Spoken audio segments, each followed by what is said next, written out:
દેવભૂમિ દ્વારકા જિલ્લામાં મનરેગા કર્મચારીઓના છેલ્લા 6 માસથી અટવાયેલા વેતન મુદ્દે હવે વિરોધનો સૂર ઉગ્ર બન્યો। રાજ્યભરમાં મનરેગા કર્મચારીઓમાં ભારે રોષ જોવા મળી રહ્યો છે।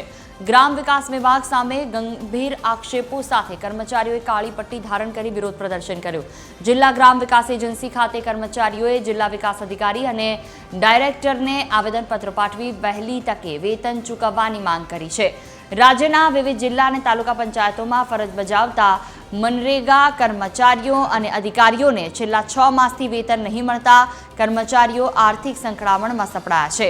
કર્મચારીઓનો આક્ષેપ છે કે વારંવાર રજૂઆતો છતાં ગ્રામ વિકાસ વિભાગ ગાંધીનગર તરફથી કોઈ યોગ્ય પ્રતિસાદ આપવામાં નથી આવ્યો।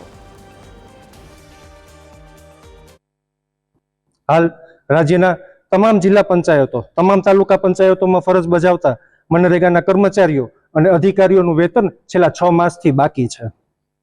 6 માસથી વેતન બાકી હોવાના લીધે કર્મચારીઓની હાલત કફોડી થઈ ગઈ છે। આ એક કારણ જ પર્યાપ્ત છે તમામ આરોપોને સિદ્ધ કરવા માટે। આ બાબતની જાણ ગ્રામ વિકાસ વિભાગ ગાંધીનગરને વારંવાર કરવામાં આવી છે, લેખિતમાં કરવામાં આવી છે, રૂબરૂ કરવામાં આવી છે, પરંતુ કાનમાં કયા પ્રકારનું તેલ નાખીને બેઠા છે, મોઢામાં કયા પ્રકારના મગ નાખીને બેઠા છે કે એમને નથી સંભળાતું કે નથી કંઈ બોલાતું।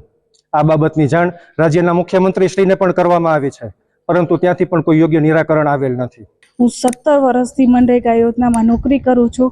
આ 17 વર્ષની અંદર પહેલી વાર એવું થયું છે કે જ્યારે અમને 6 મહિનાથી આ પગાર મળતો નથી, છોકરાઓની ફી ભરવામાં વાંધો આવે છે, ઘર ચલાવવું બહુ મુશ્કેલ થઈ ગયું છે અને રાશનના ને બધા બિલ ચડી ગયા છે। જો 6 મહિનાની અંદર 6 મહિનાથી પગાર નથી થયો તો આગળ અમારે ઘર કેમ ચલાવવું એના માટે થઈ અમે ભેગા થઈ અને દેવભૂમિ દ્વારકા જિલ્લામાં ડીડીઓ સાહેબ, ડાયરેક્ટર શ્રી સાહેબ એમને આવેદન આપેલું છે અને જો અમારો આ માંગ છે એ પૂરી નહીં થાય તો અમે ગાંધીનગર સુધી પણ પહોંચશું।